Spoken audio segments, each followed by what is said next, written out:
Hello, everyone. This is Tom Fox back for another episode, and I'm absolutely thrilled today to have with me Taylor King. First of all, Taylor, thank you so much for taking the time to visit with me, and welcome to the podcast. Thank you so much for having me on. So, Taylor, could you tell us a little bit about your artistic background, if I can put it that way? Sure.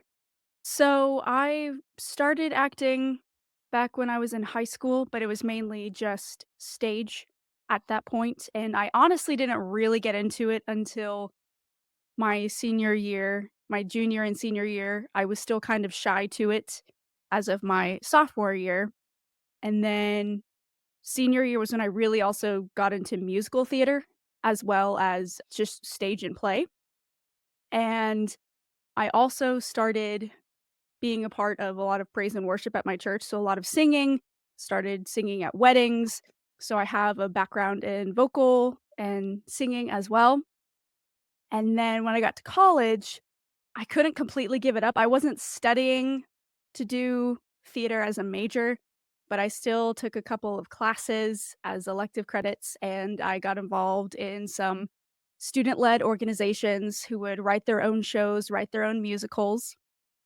and then I took a short little break, and then during the pandemic, I kind of had a realization and a I just kinda looked at my life during that little break when we were all shut in at home, and I asked myself, "What is it that I really wanna be doing when the world opens up again?"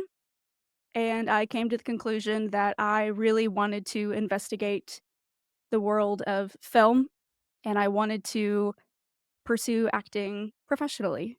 And so it was 2021 is when I really started looking into film specifically. Where'd you grow up? I grew up in Pflugerville, Texas, which is just right on the outside of Austin. I can't believe you described Pflugerville that way. Gosh. No, you're right. I mean, I went to college in the '70s, and Pflugerville was a long way away. Nobody Mhm. went to Pflugerville. And you're right now. It's the next town over. It's grown immensely. One of my favorite little facts about Pflugerville, so when I was in high school, we for some reason in our health class, we were watching What's Eating Gilbert Grape, which is like a really famous movie with Johnny Depp and Leonardo DiCaprio, and our teacher loved pointing out the fact that, "You see this field? This is Pflugerville." So they actually filmed part of that movie in Pflugerville, so fun fact. Where'd you go to college? I went to UT Austin. Hook 'em. Ignite tonight. Yes. So, can you tell us a little bit about your first of all, you're the first person that has told me about using the pandemic to really refocus on what you wanted. Mhm. And I had one of those aha moments, but it was when I was hit by a Hummer and I was riding a bike, and I decided that if life is gonna be that short, I might wanna reevaluate where I was Wow. going.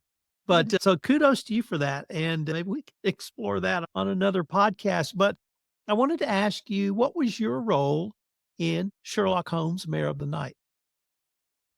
I had the pleasure of playing a lovely character. Her name is Scarlett.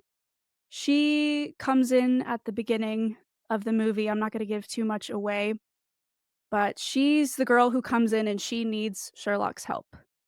She has a problem, she needs an answer, and she's a go getter. So she is very determined to get what she needs from Sherlock, his assistance on her case. You're the first actor I've interviewed for this series, and I think probably the first actor ever I've interviewed who also has a musical theater background and also singing and other performance art at your church. Can you tell me a little bit about your musical theater background? And equally importantly, how did that work in your church in singing or other performance art really help inform you as an actor today? Sure. So I always loved singing, but as I mentioned earlier in the episode, I was a little bit shy. So it wasn't until my freshman year, I think, in high school that I, for the first time, decided to sing in front of other people. There was a little high school choir at our church, And so every once in a while, they would have solo auditions, and I decided to go for it. I never did it in the middle school choir. I never attempted to do theater in middle school, but in high school, I really wanted to take baby steps to try. So in high school, I started singing in my high school church choir, and I like to think I've improved dramatically presence-wise. I can still remember that first day auditioning, just shaking profusely, so nervous.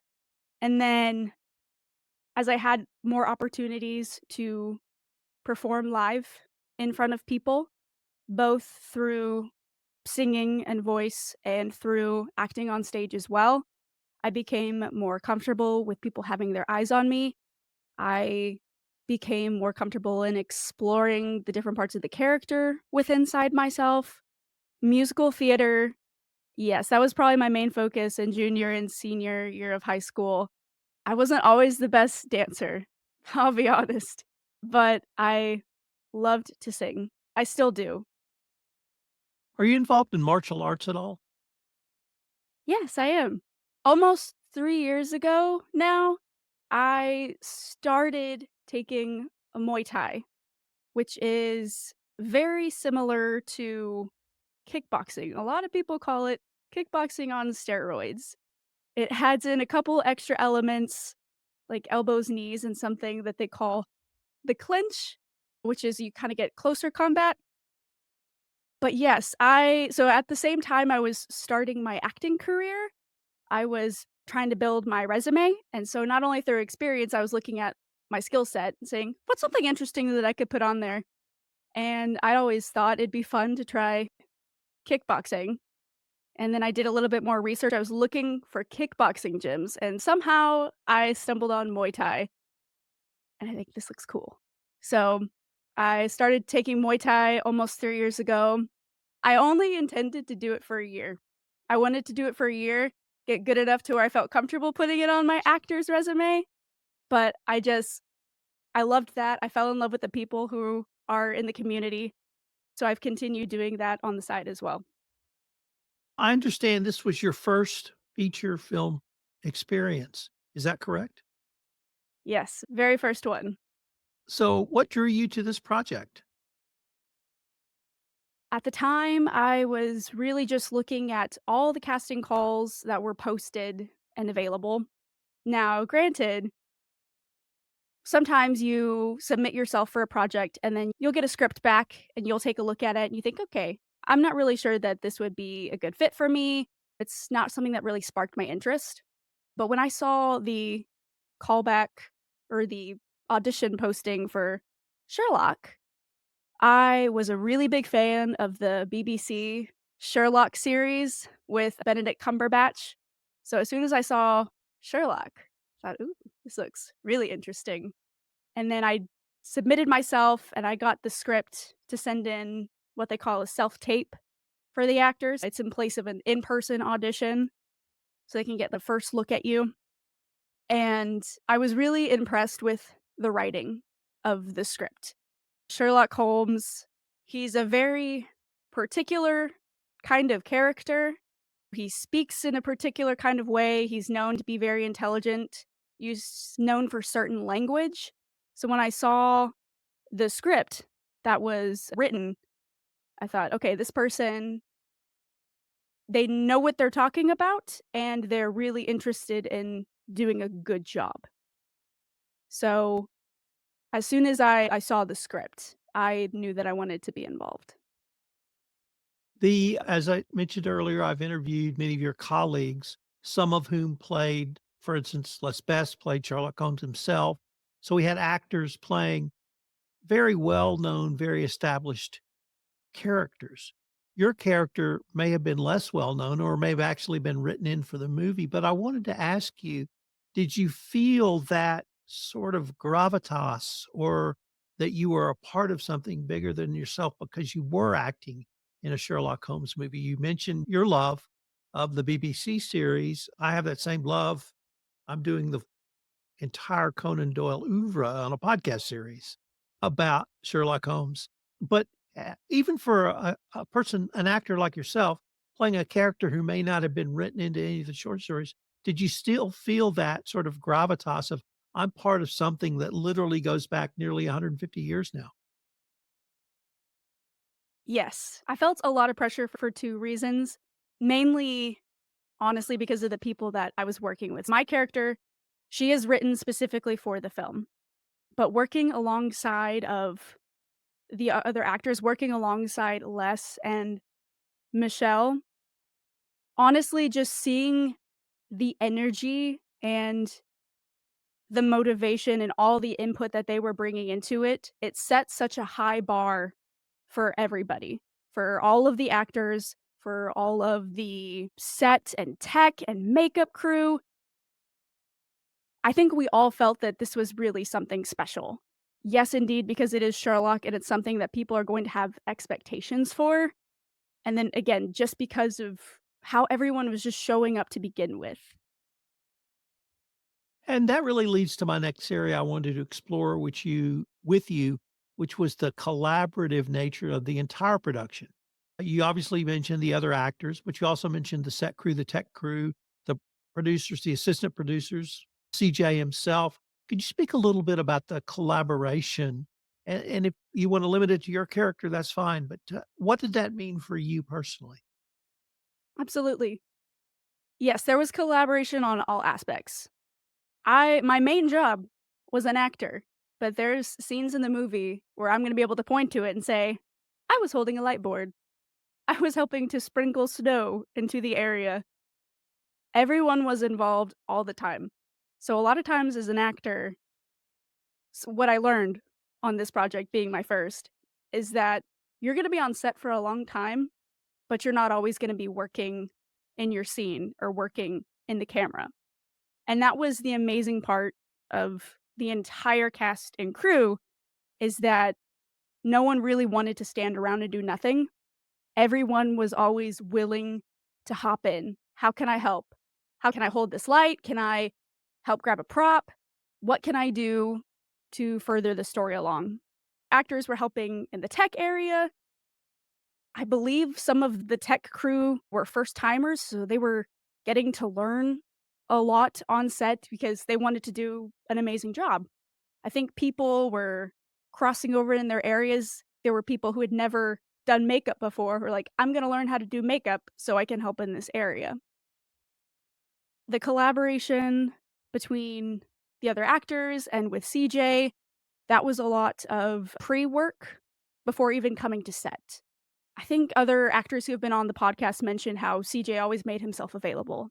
I would say that was 100% true. He would reach out to us, say, "Okay, I've sent you the scene. What do you think about it? What do you need clarification on? What can I do to help you?" And we also, as all the actors, we would have different meetings before coming to set. We would discuss the material, we would discuss our characters' backgrounds, what we think is happening. I think this was also said on a previous episode, but what was involved was just so much passion. Everyone who was involved wanted to be there and wanted to give it their absolute all. And that's why I'm so happy and also terrified that this was my first project, because part of me is afraid that I'll never find anything like it again. It was just a really wonderful first experience, a blessing to be a part of. How did you prepare for your role since this was your first feature film? Did you obviously drew upon past experiences? Could you maybe walk us through your creative process to get to the character we're going to see on the screen literally in a couple of weeks? Sure. So, first of all, I had to acquaint myself with the times. Obviously, the film does not take place in the 2000s. It takes place in the 1800s in England. I am a girl from America in the 2000s. After having a lengthy discussion with CJ about his vision for the character, I started doing a lot of research about where were women in this time and age? Where would I have been coming from? What kind of career, what kind of dreams did I have as this character? So there was a lot of research going into it beforehand just to figure out who I am, because ultimately that kind of shapes everything else. Even though it's already written on a page, I had to figure out what are her desires, what are her aspirations, who is she? And then it would kind of vary week to week. You get the material, you gotta go through it. You have to explore the language. Again, you have to explore everything in context of the times, of your character, and of the other characters. It's a lot, but it's also a lot of fun, and I really enjoyed it. What were 2 or 3 of the highlights for you personally in this process? First of all, I would say the people. We spent a lot of time together over the course of a year. We're all still in contact as we're preparing for Sherlock to come to theaters, and you really do get to know people. When you're spending 8 plus hours a day up to 5 in the morning, a lot of our shoots would be from 6 PM to 4 AM, 5 AM in the morning. You really get to bond, and then also just getting to see the work that you created together helps to bond the group as well. The other big highlight for me would definitely be the growth that I got to feel as an actor. I sometimes I can't believe that I landed this job and this is my first project. The character of Scarlett is so well written. She's very 3D. She's a person and she experiences such a range of emotions. And this was my first time working in front of a camera like this close from my face. I had been taking classes for over a year in film, but it's a different thing to actually be on set with the camera right there. You got everybody watching you, you've put in the work, and now you have to show up and you have to trust the technique.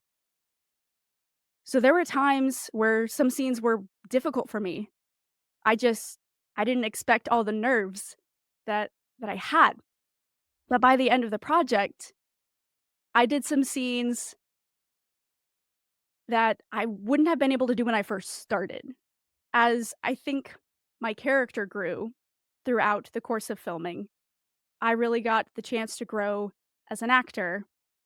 And again, it was just so helpful to be working with CJ Goodwin, be working with Les and Michelle, people who were supportive and really fostered an environment where I could grow and I could explore things. Let me ask you to maybe look down the road a little bit, and how can you use this experience in your career going forward? Is it the professional growth? Is it the greater confidence in yourself? Is it having worked with people like you just named on a resume? Is it all of the above? Is it none of the above? It would be all of the above. I think I learned to work in a smaller scale, so even though at times there were a small number of us on set, we were able to accomplish such big projects, such big effects, learning to make do with the people who are around you, how to work together well, learning how to handle nerves on set, how to handle nerves in front of the camera. Again, I'd mainly just done stage at this point. I had classes, but this was my first actual in-person experience working with the camera on a real job. So now I do feel much more confident because with the right direction, with the right support, I was able to see myself accomplish hard things and hard challenges. And I think it's also just gives me inspiration knowing how wonderful it can be. I really didn't know what to expect when I came in. I had never worked with any of these folks before. They're all in Kerrville and San Antonio. I was in Austin. So they were all brand new faces to me, but working with wonderful artists and wonderful human beings, it helps you to look forward to what comes next. Taylor, unfortunately, we are near the end of our time for this episode. But before we leave, I wanted to ask you if our listeners wanted to connect with you on any social platforms, what might be your preferred social platforms for connection with your audience and fans? Sure. You are welcome to follow me on Instagram. My handle is Taylor underscore Ann underscore King underscore. You're also welcome to connect with me on Facebook. Be sure to check out our Sherlock Holmes Mare of the Night website. We also have a Fandango, so you can find the theater that's closest to you. Taylor, I wanted to thank you again for taking the time to visit with me, and I hope we can continue this conversation. That sounds great. Thank you so much for having me.